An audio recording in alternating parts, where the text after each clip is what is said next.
আমার নবীর কথাগুলি ভালো মতো মনোযোগ দিয়ে শুনতে হবে। হযরত ওমর ইবনে খাত্তাব রাদিয়াল্লাহু তাআলা তিনি একদিন হাদিস মোবারকা ঘরের মধ্যে বলছেন, নবীজি বলেছেন, একটা হাদিস পড়ার মাত্রই তেনার ছেলে হযরত আব্দুল্লাহ বলছে, আব্বা একটু যদি কিন্তু এরকম শব্দ ইউজ করছেন। হযরত ওমর সাজাতে তলোয়ার বের করছে।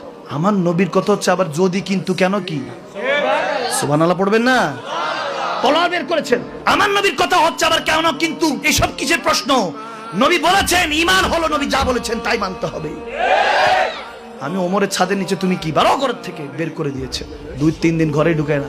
হযরত আব্দুল্লাহ ইবনে ওমর হযরত আবু বকর সিদ্দিকের কদমে গেল, হুজুর চাচা যান একটু দেখেন না, আব্বাকে বোঝান, রাগী মানুষ শুনতেছে না, ভুল হয়ে গিয়েছে, বেয়াদবি হয়েছে। হযরত আবু বকর সিদ্দিক গেলেন হযরত ওমরের কাছে, ভাই মাফ করে দেন, এত রাগ ভালো না, মাফ করে। হযরত ওমর বলতেছেন চোখের পানি নিয়ে, আল্লাহ বলে, ভাইজান আপনার ছেলে যদি আমার নবীর শানে বলার পরে কেন কিন্তু কি এগুলো প্রশ্ন করত, আপনি কি ছেড়ে দিতেন? সিদ্দিক আকবর বলতেছে মাফি চাইতে আসছে, ইমতিহান দিতে না। সুবহানাল্লাহ বলেন না?